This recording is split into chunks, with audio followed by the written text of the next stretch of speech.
Гэхдээ номын ертөнцийн нэвтрүүлэг нөхцөгдөрж нэрэмжид Улаанбаатар хотын нийтийн төв номын сан дээрээс эхэлж байна. Тэгэхээр өнөөдөр Монголын номын сангийн консорциумаас 4 дахь удаа зохион байгуулж байгаа номын сангийн салбарт тулгамдаад байгаа 4 тодорхой асуудлын хүрээнд уулзалтыг зохион байгуулж байгаа юм байна.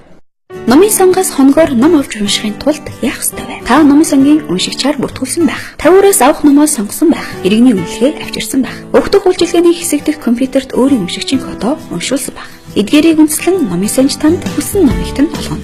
Харин та нэг номыг нэг хоногийн 300 төгрөг бөгөөд авч явсан номоо хугацаа хэтрүүлвэл нэг хоногийн 2000 төгрөгийн торгуултай байдгийг анхаараарай. Номын санд гэрээр олгодоггүй ном хэвлэлүүд гэж байдаг. Тухайлбал ганц хол буюу 100% та нэвтрхий төл өчг, сонин сэтгүүлүүд, эрдэнэ ажил, газрын зөрөг гэх мэт.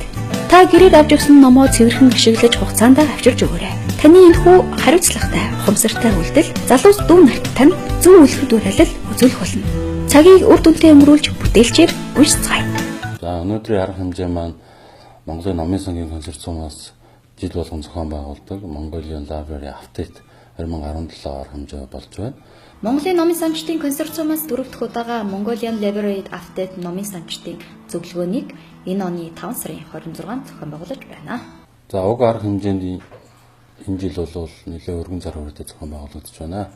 Энэ арга хэмжээнд бол хот хөдөөгийн номын сангийн төлөөлөл, за мөн ихтэй сургууль, нийтийн номын сангийн төлөөлөл 53 байгууллагын одоо 100-аад номын сангийн мэргэжилтэн ажилтнууд бол оролцож байна. За мөн үүний зэрэгцээ боловсрол соёлын шинжилгээ ухааны яам, за төрийн хэлний зөвлөл, за оюуны өмчийн газар, соёл урлагийн их сургууль, соёлын сургууль, за мөн Wallis компани, Springer, Epsco гэх мэтчлэн мэргэжлийн байгууллагуудаас бас мэргэжилтэнгүүд оролцож хэлэлцүүлэг маань өргөн дэлгэр болж байна.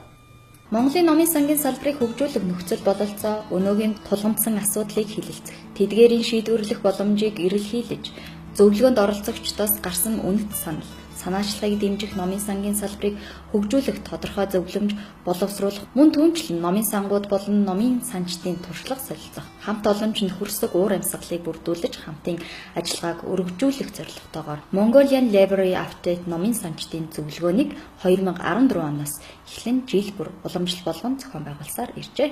За таны өдрийн мэндийг хүргэе. За тэгээ 4 дахь удаагийн Mongolian-Libraries-Consortium зөвлөгөөн номын санчдын маань зөвлөгөө өнөөдөр болж байна. За тэгэхээр энэ зөвлөгөөн дээр боловсрол соёлын шинжилгээ ухааны спортын яам маань одоо хамтран оролцож байгаа юм байна. Тэгэхээр энэ дээр номын сангийн одоо энэ апдейтыг зохион байгуулахад боловсрол соёлын шинжилгээ ухааны яам маань ямархуу үүрэг оролцоотой ажиллаж оролцож байна вэ? Та энэ талаар тодорхой мэдээлэл өгөөч.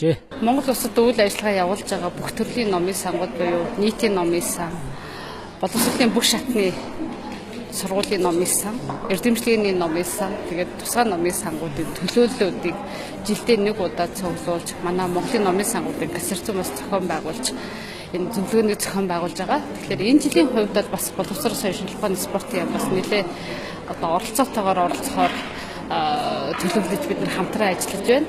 Энэ бүх төрлийн номын сангуудын үйл ажиллагааг явуулах эрх зүйн орчныг бүрдүүлэхэд ямар одоо гарц шийдэл байгааг бас нийт ажиллаж байгаа номын санчдын санал бодлыг сонсох, түүнийг нэгтгэн бид нар цаашаа бодлого боловсруулагчд болон олон нийтэд хүргэх ийм зорилготойгоор хамтран ажиллаж байна. Зөвхөн одоо номын санчийн ур чадрыг нэмэгдэх гэж авахгүйгээр бүх соёлын ажлуудыг тэргүүлэх зэргийн 1-р зэргийн 2-р зэрэг гэсэн гурван зэрэгтэй болгож байна. Хоёрдугаар нь цалингийн зэрэглэлийг ашааж батан туусуу 1-ээс туусуу 11 хүртэл хэтэрхий унжих тусмаар цалин доошоо баг болдог. Тэгэхээр бид нар тэрийг 8-аас 9 баг хүртэл болж өгөх туусуу 8 хүртэл агшаагаад тэр хоорондоо цалинуудаа хуваавал одоо цалин болчихсон дэшээ гэх юм байна. Ийм одоо асуудал болж байгаа. Уг арга хэмжээ бол номын сангийн салбарын боломжсон асуудлуудыг хэлэлцэх. За мөн тухайн жилд номын сангийн салбарт гарч байгаа онцлог, тэргуун туршлага болоод шинээр нэвтэрж байгаа үйл ажиллагаануудыг хэлэлцэж, бусаддаа одоо туршлага солилцох ийм зорилгыг агуулж байгаа. За энэ жилийн тухайд бол бид тухайлан 4 сэдв сонгон аваад хэлцүүлэг маань эхлээ явж байна. Энэхүү зөвлөгөөнөөр номын сангийн салбарын хүний нөөцийн хөгжлийн асуудал, номын сангийн салбарын нэр томьёо асуудал, номын сангийн үйлчилгээ оюуны өмч, номын сангийн програм хангамж хөгжлийн чиг хандлага гэсэн сэдвүүдээр ярилцлаа.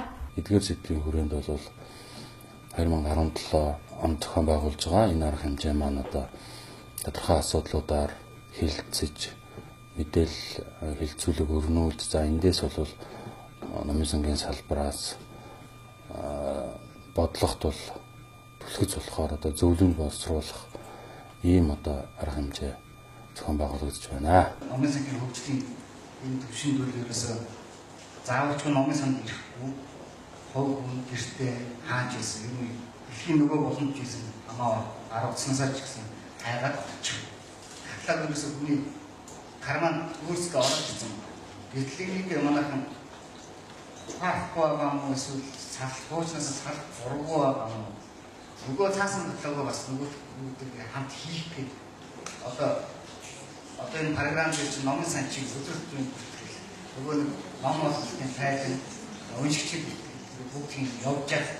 Энийг давхар гараад нэг ажлыг хоёр хийгээд ингэж явах нь надад бас энэ номын санчийн зүгээс номын сангийн зүгтийн энэ бодлого ямар байх вэ?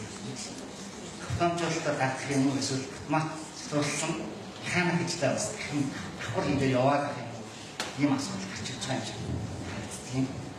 За би Улаанбаатар хотын нийтийн номын төв номын сангийн каталогч олдгоо байна. Сая одоо Library апдейт 2017 одоо энэ номын сангийн програм хангамжийн хөгжлийн чиг хандлага өнөөгийн байдал гэсэн саяны хэлэлцүүлэгт орчоод гараад ирлээ. Энэ Монгол улсад зөвлөгөө хэрэглэгдэж байгаа Live буюу болон Koha гэсэн ийм хоёр програмын тухай голчлон ярьж байна. Манайх номын сан болохоор ч Koha програм дээр толгуурлаж үйл ажиллагаагаа явуулдаг. Би яг Koha програм дээр каталог хийдэг байгаа. Тэгээд ер нь уламжлалт хуучин одоо каталог гэдэг чинь номын санд ороход нэг юм дөрвөлжин шүүгээ. Тэгээд тэрний шургуулгыг дотроос нь цаасаар хайдаг тийм байлаа. Одоо энэ өнөөгийн номын сангийн автоматжуулалтын хүрээнд энэ номын санд хэрэгжиж байгаа програм хангамжийн ачаар гэж хэлэх юм одоо. Номын сангийн каталог өөр шатанд хүрсэн байна. Тухайн хэрэглэгч номыг заавалчгүй номын санд ирж тэр каталогийн шүүгэн дотроос цаасан дотроос хэрэгтэй номоо хайж олох биш. Өнөөдөр гэртээ хэвтэж байгаа ч юм эсвэл дэлхийн аль нэгэн өнцөг болонд явж явах үедээ интернетэд холбогдоод гэрийн компьютер за цаашлал гар утас гар утас ашигладаг болсон байна. Ухаалаг гар утастай энэ дээрээс шууд хайлтаа хийгээл ерөөсө Google-д адилхан хайгаад хүссэн мэдээллийнхаа их сурвалжийг хаана байгааг нь олох бүрэн боломжтой болсон байгаа юм. Энэ нь болохоор одоо өнөөгийн номын сангийн програмын хөгжлийн л одоо сайн даваа талан гэж хэлж байгаа юм да. Хуучин уламжлалт каталогийн хэлбэрээс тэгээд энэ дээр нэмж хэлэхэд бол одоо номын санд хайгаад унших тэр каталогийн шүүгэнээс олж явдаг дөрвөлжин цаас өнөдөр бол таны гэрийн хомир таны карманд ирсэн байгаа. Манайд гэж ингэж өгч байна да.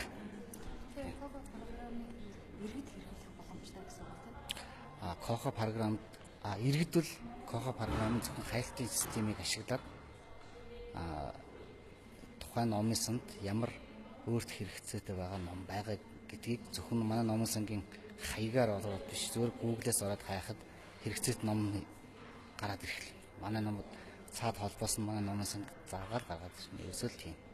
Одоо Google-ээр мэдээлэл хайдаг хүн гэтэл тэр мэдээллийн цаана манай номын сантай холбоотой манай номын санд байгаа их сурвалж ном тогтмол хэвлэл байх юм бол тэр нь угаасаа тэн дээр хайлтан дээр гараад ирнэ л гэсэн.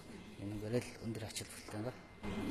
Програмыг одоо бизнес хэрэгжүүлэлт тэгээд одоо хэрэгжүүлээд үр дүн нь явагдаж байгаа. Би 2005 онд энэ хотын номын санд орсон. Одоо 13 дахь жилдээ ажиллаж байна. Анх намайг ороход Улаанбаатар хотын номын сан Австралийн софтвер компани Addis-Ababa Windows гэдэг номын сангийн програмыг автоматжуулалтын програмыг хэрэгжилж ирсэн. Энэ програм болохоор ч зөвхөн онлайн орчинд ажилладаг. Зөвхөн одоо номын сангийн хэмжээнд тухайн уншигч номын санд заавалж би ирж иж номын сангийн хайлтын компьютероор компьютероор номоо хайж авалж ээж тэгээд дараагийнхаа үйлчлэгийг авдаг. Энэ юм учраас энэ болохоор уншигчийн зөвхөн цаг зав аяг их гардцсан ээж гэдэг байхгүй юу? Манай номсонд ирэхэд тэр хайсан ном манай номсонд хэрэг байхгүй тэр хүн дараагийнхаа хайлт руу явах жишээтэй. Гэтэл одоо ийм энэ коха програмд шилжснээр уншигч гэртээ яг манай номсонд тийм хэрэгтэй мэдээлэл байна уугүй гэдгийг шалгаж үзчихэд хэрвээ яг байгаа бол ирж тэр мэдээлэл авах тийм болцоотой цаг зав тэг цаашлал хөрөнгө ч гэсэн хэмнэсэн тийм үйлчлэг авмаа. Номын сангийн хувьд бол ерөөсөө энэ автоматжуулалт гэдэг маань бол номын сангийн гар уу механик ажиллагааг байхгүй болгож дандаа машина одоо автоматжуулна гэсэн үг шүү дээ тийм. Энэ тийм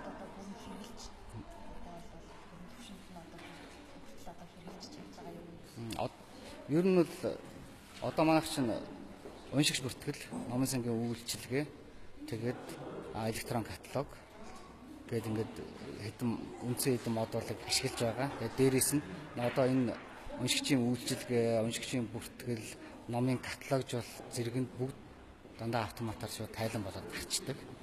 Энэ дээр бол номын сан чи өөрөө нөгөө номын сангийн өдөр тутмын бүртгэл ч юм уу эсвэл каталогч одоо жид хэдэн ном ороод байгаа тэрийгэ тоолоод судаг тийм асуудал ерөөсөй байхгүй болсон. Тэгэхээр энэ бас бидний цаг хурдыг нэмэгдүүлж байгаа юм да үйл ажиллагааны тий үйлчлэгээний дээр номын сангийн ажилчдын ажлын бас нэг ачааллыг баг хөнгөлж юм гэсэн үг шүү дээ. Тийм. За тийм байна да. Өнөөдрийн арга хэмжээ маань бид нар номын сангийн салбарт тулгарч байгаа 4 гол асуудлыг бид нар хэлцгээр зорж байгаа. Нэг нь болохоор салбарт шинээр орж ирж байгаа шинэ үг хэллэгийг яаж монгол хэл дээр буулгах вэ гэдэг асуудал. Хоёр дахь нь номын сангийн салбарт бидний хэрэглээн зориулсан програм хангамжийг цаашаад юу анхаарах хэрэгтэй, ямар боломжтой байх хэрэгтэй гэдгийг хоёр дахь асуудал одоо цайны завсарлагын дараа хэлсэн. За гурав дахь бас үдийн хоолны өмнө манай үйл ажиллагааг ивент тэгш хоёр олон байгууллагуудын төлөө Spring Nature-ийн хэвлэлийн компани хүмүүс төлөөлөгч ирсэн маа. Тэд нар бас өөрсдийнхөө үйл ажиллагааны талаар товчхон танилцуулаад за өдөөс хойш бол бид нар хоёр арга хэмжээ явна. Нэг нь болохоор номын сангийн үйлчлэгээ ба зохиогч эрхийн асуудал бол тэнд дээр тулгарч байгаа асуудлыг яаж шийдвэрлэх юм хамтдаа нийгмийн ойлголттой болох гэдэг асуудал. Тэгээ хамгийн сүүлийнх нь номын сангийн салбарт хүний нөөц түүнийг чадваржуулахад ямар үйл ажиллагаа бид нар хийх үү гэсэн үйл ажиллагааг 4 үндсэн үйл ажиллагаагаар хийх болно гэж бид нар төлөвлөж байгаа. Тэгээ энэ уулзалт арга хэмжээнээс гарсан санал зөвлөмжүүдийг удахгүй зохион байгуулах соёл урлагийн салбарын чуулга уулзалтанд зөвлөмжөнд бас оруулахаар бид бас ажиллаж байгаа гэж ойлгож байна. За нэг хэсэг болох номын сангийн салбарт үг мэргэжлийн үг хэллэгийг яаж одоо нэг стандартаар хэлж нэг хэлээр ярьдаг болох уу гэдэг хэлцүүлэг яваад улсан. Тэгээ мэдээж хэлцүүлэгт оролцсон хүмүүс маш идэвхтэй байсан. Тэгээ ер нь бол бид нар цаашид хамтарч ажиллах нь зөв юм аа гэсэн нийтлэг ойлголт төрж байна. Тэгээ өдөөс хойш ерөнхий зөвлөмжн дээр зарим саналуудыг оруулж салбарын яам болон холбогдох газруудад хүргэлэхээр болж байгаа юм. Интернетийн хэрэглээний хязгаарлалтыг шийдэх хамгийн шилдэг сонголт Ajax BB. Шөнийн интернетийн хурд хязгааргүй, хамгийн хямд үнэтэй, багцсан хямдралтай. Хязгааргүй орон зайн хөтөж Ajax BB.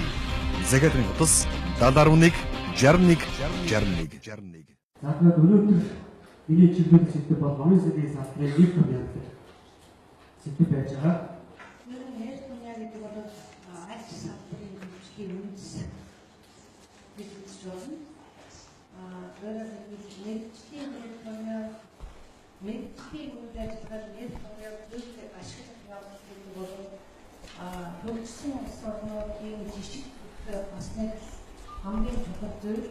Тэгэхээр яг л шинэ технологийн нэр үүсгэх гэдэг бичвэр ажил үйлдэлсэн нэр томьёо өөрийн үндэсний эфир соёл мэдээшиж ургаж хөгжөөд аман соёл тэр нэр томьёогоор илэрхийлсэн болохыг ойлгох ийм боломж нь соёл болж хөгжихийг хийж байгаа болов гэж бодож байна. Ямар шийдэлд хүрсэн бэ гэхээр тодорхой баг хамт олон тодорхой мэргэжлийн судлаачдын улам мэргэжлийн олон одоо салбарын мэргэжилтэн жишээлбэл хэл бичгийн англи хэлний гэх мэт комиссийн бүрэлдэхүүнтэй Монголын ном хэвлэлийн салбарын нэр томьёог боловсруулах, хэвлэж гаргах, нийтийн хүртэл болгох, батлуулах ийм чухал одоо асуудлуудыг энэ эхлэлийг тавигдсан энэ асуудлууд шийдэгдэх байх гэж би бодож байна. Тэгэхээр нийт Монголын ном уншигч, нийт ном хэвлэлийн салбарт нийтэд үйлчилдэг мэрэгжлийн хүмүүст энэ гарын явдлага бол хамгийн чухал баримт байх болно. Энэ бол Монголыг төлөөлсөн Монгол нэр томьёо, Монгол үгийг дэлхийн нийтэд ийм үгээр илэрхийлдэг гэдгийг харуулдаг ийм л одоо чухал баримт бичиг, чухал одоо ном нэвтрхий төл гарах байхаа гэсэн ийм ойлголтоор хурлаас гарч байна да. Тий. Таны хувьд энэ уулзалт зөвлөгөөн дээр одоо ярьж хэлцгийг хүссэн асуудал байгаа юм. Ер нь өөрөө энэ сэдвээс өөрөө байна бай. Хүрээнд нь хандуулаад одоо би ийм одоо бэлтгэж ирсэн байгаа юм дээр байгаа юм. Тий, ер нь яг уу ярих сэдв бол олон ч гэсэн ямар ч байсан өнөөгийн төвшөндөө нэгдсэн нэг бодлоготой нэг асуудлыг нэг хэлээр ярьдаг. Одоо хүмүүсийн ярьж хайсан нэг мэдээллийн даяаршил болсон учраас маш олон янзын мэдээлэл байж байгаа шүү дээ. Тэгэхээр ард түмэн уншигч, нийт уншигчтай хөнгөн шуурхай үйлчлэхийн тулд нэг л бодлого чиглэл, нэг стандарт, нэг одоо ухааныг л баримтлах ёстой. Тэр зүйлийг өнөөдөр би бас сая ярьлаа. Ерөнхийдөө бол Монголын номын санчд энийг хүлээн зөвшөөрч байгаа, мэдж байгаа зүйлүүд тодорхой хэмжээний хугацааны дараагаар энэ бол бас нэгэн эрчимтэй явагдах ийм шинжиндээ орчлоо л гэж би бодож байгаа юм. Консорциумаас ухаан байгуулдаг одоо энэ 4 жилдээ уулзсан цуглаа юм байна. Энэ бол энэ жилийн хувьд ямар онцлог байна? Дээрээс нь энэ уулзсан ухаан маань одоо жил заавчгүй байж хэвээр зүйл. Байх ёстой зүйл. Монголын номын сангийн консорциум гэдэг энэ байгууллагыг манай одоо шавнар би чинь их олон шавнартай олон жил багшилсан, 20 гаруй жил багшилсан. Манай энэ залуу шавнар энэ ялангуяа электрон мэдээллийн технологийн чиглэлээр мэдээллийг дамжуулдаг арга технологиг Монголын ном хэвлэлийн салбарт нэвтрүүлэх тухай асуудлыг нэлээд дөрвтэй хөндөгдөг байгууллага бол Монголын номын сангийн консорциум байгаа. Би бол өөрөө Монголын номын санчдын холбооны тэргүү. Тэр номын санчдаж гэдэггүй байгаа. Энэ ном унших онол одоо процессуудыг судалдаг ийм зүйлийг хариуцж байна. Бас номын санчдын эрх ашигыг хамгаалдаг ийм байгууллага маш өргөн хүрээнд үйл ажиллагаа явуулдаг. Ерөөсөө Монголын нийт хүн амын ном уншлагыг тогтолцоотой системтэй болгоё, оюун ухаантай болгоё, хойч ирээд үгээ мэдлэг боловсралтай болгоё гэвэл энэ асуудлыг төрийн хэмжээнд, бодлогын хэмжээнд яригдах ёстой. Нилээн эрчтэй яригддаг болоод нэг 4-5 жил болж байна. Тэгэхээр өнөөдөр энэ яригдж байгаа асуудал бол бас л цагаа болсон чухал асуудал. Ер нь ийм уулзалт зөвлөгөөнүүдийг бид үргэлж хийдэг юм уу? Хамтраад хийдэг байгаа. Өнөөдрийн зөвлөгөөн бол бас боломжийн одоо сайхан төвшөнд явагдаж байна. Удирдлагууд оролцож байна. Бодлогын хэмжээнд асуудлуудыг ярьж байна. Жишээлбэл тэр Монгол хэлний үндэсний зөвлөлтэй, үндэсний зөвлөлөөс хүн ирж байгаа гэдэг бидний салбарын нэр томьёо, салбарын одоо мэрэгжлийн үг хэлхийг хүртэл дэмжиж байна гэдэг бол бас л тодорхой хэмжээний хөгжил явагдаж байна даа л гэж бодож байна. Тэгээд манай одоо сайхан эрдэмтэд Монгол улсын ядаж нийслэл төвд байж байгаа энэ сайхан олон хаяг айдарсыг монгол үгээр солих болтугай л гэж яриа да. Тий.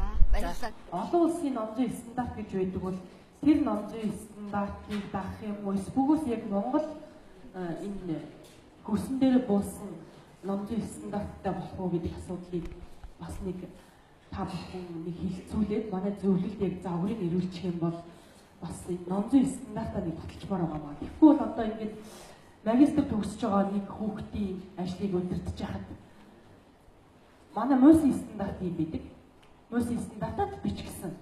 Гэвч нөгөө олон улсын номын стандартыг нь өн төрлөөл, гоочлол ийм асуудлууд гарч байна. Тийм учраас номын сангийнх маань өөрсдөө энэ номын арын стандарт нэг ямар байх юм бэ? Тэрийг гаргаж өгвөл бид нар нэг тийм стандарттай болмоор нэг стандартыг бол ингэ баталчихмаар байна.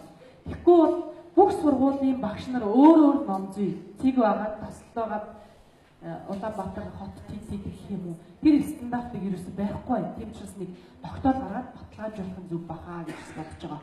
За, ер нь номын сангийн салбарын нэг томьёо гэдэг бол номын сан судлал шинжилгээ ухааны одоо салшгүй бүрдсэн хэсэг нэг мөн. Тэгэхээр альва номын сан сургууль гэдэг бол нийгмийн шинжилгээ ухаан. Энэ нийгмийн шинжилгээ ухаан буцаад одоо нийгмийн салбар шинжилгээ ухаанаар харилцсан үйлдэл хөгжлийн хувьд бол манай салбарт бол маш олон одоо салбар шинжилгээ ухааны нэр томьёонууд бол манайд нөхцөж хомжсон. Департамент сургамаас орж ирсэн байдаг. Нийгмийн шинжилгээ ухаанаас орж ирсэн байдаг. Сэтгэл зүйн шинжилгээ ухаанаас орж ирсэн байдаг. Тэгэхээр өөрөөр хэлбэл бол номын сангийн салбарын нийгмийн нийгмийн хөгжлөөс салгаж ойлгох юусоо баггүй. Нийгмүүд яаж хөгжиж яг түүний салбарын нэр томьёо хөгжиж ирж байгаа. Энэ салбарын нэр томьёо хөгжиж байгаа бол номын сангийн салбарын хөгжлийг тодорхой хэмжээнд нийлүүлэх гэж би ойлгож байна. Интернетийн хэрэглээний хязгаарлалтыг шийдэх хамгийн шилдэг сонголт Ajax BB. Шөнийн интернетийн хурд хязгааргүй, хамгийн хямд үнэтэй, багцсан хямдралтай. Хязгааргүй орон зайн хөтөж Ajax BB. Захиалгын утас 71 61 61. За тэгээд энэ Mongolian-Libraries-Consortium буюу одоо номын санчдын 4-р удаагийн зөвлөгөө явагдаж байна. За тэгээд энэ зөвлөгөөний үйл явц маань ямар хувь байна вэ? Ямар хувь хэмжээнд явагдаж байна? Та өөрийнхөө сэтгэлээс энэ үзэгчдтэйгээ бас хуваалцаач. За баярлалаа. Юуны өмнө энэ хүү дэвшил зохион байгуулж байгаа Монголын номын санхүүгийн консорциум болон хотын төв номын сангийн хамтлан маш их баярлалаа. Тэгээ энэ хүү дэвшил дээр яригдж байгаа гол сэдвүүдийн нэг нь бол номын сангийн нэр томьёоны асуудлаар сэдвийг хөндөж ярьсан шиг таалагдж байна. Энд бол гадаад нэр томьёонууд маш их байдаг. Тэрийг бол Монгол дээр яг олон салаа утгатай өгнөд байдаг учраас яг аль салаа утга аль ягүйгээр зөв хэрэглэл зөв уншигчдад зөв ойлголт өгөх гэдэг дээр бол анхаарч ингээд нэр томьёог бол зэгцлэх тал дээр яригдж тодорхой шийдлүүд гарсан тул шиг баяртай байна. За тэгээд дараагийн үйл ажиллагаа бол энэ хүү үйл ажиллагаанаас гарсан зөвлөмжүүд хэрэгжээд яг ажил дээр тусагдаад явах байх гэдэгт итгэж байгаа. Тэгэхээр бол номын сангийн үйл ажиллагаа цаашгаа өшөө одоо олон үйлчлүүлэгч маш их нэмэгдэж одоо номын сангийн үйл ажиллагаа эрчимтэй номын сан бол орчин үеийн цахим номын сан болж өгч анхан шатнаад суурь маш сайхан тавигддаг байхаа гэдэгт итгэдэг байна. Монголын номын сангийн консорциум нь Монголын номын сан мэдээллийн төвүүдийн хамтын үйл ажиллагааг дэмжих замаар Монголын номын сангийн хөгжилд хувь нэмэр оруулах, номын санчдыг чадвархжуулах үндсэн зорилготойгоор 2008 онд байгуулагдаж өдгөө 9 дахь жилдээ тасралтгүй үйл ажиллагаагаа явуулж байгаа гишүүдийн эрх ашигт үйлчилдэг ашигын бус байгууллага. За энэ жилийн арга хэмжээний бас нэг тодорхой онцлог нь бол бүх төрлийн номын сангийн мэргэжилтнүүдээс гадна тухайн салбарын одоо эрдэмтэд судлаачид оролцож байгаа нь бас их онцлог юм а. Тухайлбал профессор Сэдсэн мөгш маань за тэгээд дээрэс нь хэлний зөвлөлийнхэн за мөн оюуны өмчийн газар бас төлөөллүүд оролцож номын сангийн салбарт байгаа асуудлуудыг хэлцэж байгаа нь их үр өгөөжтэй зүйл болж байгаамаа. За зарим нь болохоор зэрэг бол ингэж шийдэж байгаа.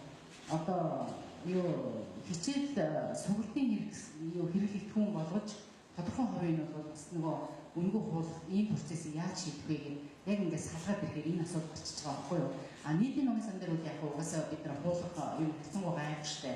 Ихтэй сургуулиудын хувьд бол энэ асуудал бол бас их байдаг. Миний бодоход хөдөө орон нутгийн номын сан дээр бас нэгэн түгээмэл байдаг гэж бодож байгаа. Гэхдээ ашиг олон хийсээ нөгөө цөөхөн хувьтай одоо ганц хувьтай номч байдаг юм уу эсвэл төсвийн хөрвүүлж байдаг юм уу? Энэ байдлаасаа болоод хин нэгэн туслахууднаас одоо сайхан сэтгэлийн үзүүрээр гэж хэлээ юм л да. Ингээд ном хуулаад одоо хүмүүс нүдэнд бодлоо манайд бол одоо би түгээмэл байгаад гэж бодож байсан л да. Судалгаа гарч иржсэн. Тэгэхээр бусад орнууд бол энийг бол тийм 3 замаар шийдээд байна. Тэгээд боловсролын хаймаас хатсан байгаа хуулах юм байна. Гэхдээ яг үгээр миний түрүүний хэлдэг нь уншдаг яагаад нөгөө машинд уншуулаад таниулаад програмтай тэгээд тэрүүгээрээ одоо 5 хуудас гэдэг юм 3 хуудас гэдэг юм тэр хуулаад тэрнээс илүү гаруул тэр уншигчд хийж болохгүй байх жишээ нэг удаа. Энэ урд өмнөх зөвлөгөөнөөс маш их ялгаатай болж ийн гэж надад бодож байна. Юугаар гэхээр зэрэг яг номын санчид өөртөөхөө тулгарч байгаа номын сангийнхаа үйлчлэгийн тулгарч байгаа асуудлуудыг гаргаж ирж байгаа нь өмнөх одоо зөвлөгөөнүүдээс бол илүү ялгаатай тэгээд илүү ажил хэрэгч ийм байдалтай юм шиг санагдлаа. Тэрнээс гадна номын санчид бол өөртөө бас энэ зохиогчийн эрхийн мэдлэгтэй болж хийж байна. Энийхээ төлөө одоо үйлчлэгээ болон одоо хуулийн зөрүүг гаргаж ирж байгаа эднэр нь бол үнэхээр надад таалагдлаа тий. Энэ амжилт Интернетийн хэрэглээний хязгаарлалтыг шийдэх хамгийн шилдэг сонголт Ajax BB. Шөнийн интернетийн хурд хязгааргүй, хамгийн хямд үнэтэй, багцсан хямдралтай. Хязгааргүй орон зайн хөтөж Ajax BB. Захиалгын утас 71 61 61. Өнөөдөр их өгөөжтэй манай салбарын хувьд их тулгамдаад байгаа олон асуудлуудыг хөндөж ярьж байна гэж бодож байна. Хамгийн гол нь эндээс бид нэр дөрвтэй шийдвэр гаргаж шийдвэрлүүлэх тийм төр зэсэгт нь анхаарч үзээсэй л гэж хүсэж байна да. Номын сангийн нэг үйлчлэгийн цогч ирэх бас аюу хөндөгж байна. Энэ бол бас аюу тодорхойгүй асуудлууд бас нэлээх байгаад байдаг. Тэгээд энүүгээр бас аюу олон асуудлууд хөндөгж байна л да. Жишээ нь үйлчлэгэн дээр те номыг канонд зохистой эсвэл тэгээд номын сан үйлчлэгээ гэдэг утгаараа хүмүүсийн оюуны бүтээлийг уншигчдад түгээн гэдэг утгаараа бас заавал тийм үйлчлэг байхгүй бол бас болохгүй юм шиг санагддаг. Яа тэгэхээр яг одоо технологи хөгжиж байгаа ч гэсэн бас тэр болгон номын худалдаад аваад уншиж чадахгүй байна те. Оюутнууд сурагчгээ одоо чинь сурагчдэр ихэд би одоо өөрөө ихтэй сургуулийн номын санд ажилладаг учраас оюутнууд сурах бичгийг бол ингээд өндөр үнэтэй учраас худалдаж авч чадахгүй учраас тухайн даалгаврыг хийхдээ тэр нэгэн сэдвийг канондод яагаад ашиглах болохгүй гэж тийм үстэй. Тэгээд тэр бүтэн номыг ганцхан сэдвээр ашиглахын тулд тэрийг худалдаж авахгүйгээр тэрийг тодорхой хэрэгцээнийхээ дагуу канондод авах ашиглах. Тиймэрхүү юмнуудыг бас тодорхой зааж өгөх зүгээр санагдсан. Энэ зүйлийг бол та одоо санал болгож оруулсан юм байна шүү дээ тийм үү? Зөвхөж тийм. Тэгээд дээрээс нь номын сангууд фонд ном худалдаж авахдаа зохиогчдод гэрээ хийдэг гэдэг дангайхаа номоос ярьж байна л да. Тэр бас айгүй зүгээр санагдсан. Эсвэл хүмүүсийн одоо хэрэгцээнд зориулж, мэдлэг боловсролтод зориулж, сэтгхүй одоо оюун ухааны цар хүрээний хэлэх зорилгоор ч гэдэг юм уу. Нэг талдаа зохиогч, нэг талдаа бүтээлийн хэрэглэгч гэж байдаг.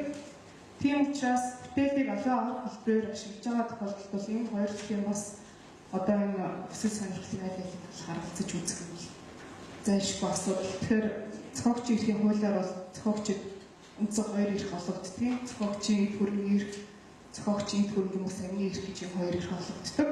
Тэгэхээр эд хөрөнгийн эрхт нь болохоор зохиогчийн нөгөө бүтээл ашиглуулаад түүнээсээ одоо ашиг орлого олох тийм эрхүүд нь бол эд хөрөнгийн эрхээс хамаардаг. Тэр эрхүүд нь болохоор одоо бүтээлийн түрээслэх бүтээлийнхаа одоо эрхийг шийдвэрлэх ч гэдэг юм ингээд бүтээлийн эд хөрөнгийн эд хөрөнгөтэй холбоотой эрх нөгөө бүтээлийн эд хөрөнгийн мөс амны эрх нь болохоор илүү хувийн чанартай бүтээл нь ашиглах бүр нэрээ дурдуулах зохиогчийн одоо зохиогчийн бүтээлийн нэргүүгээр ч гэдэг юм уу одоо зохиомжтой нэрээ хэвлэх ч гэдэг юм амин хувийн шинж чанартай юм эрхүүд хамаардаг. Тэгэхээр нөгөө номын сан хадгалагдж байгаа бүтээлийг хуулбарлаад хөвлөд зохиогчх нь одоо уншигчийн хүсэлтээр ингээд хуулбарлаж өгдөг л дөө.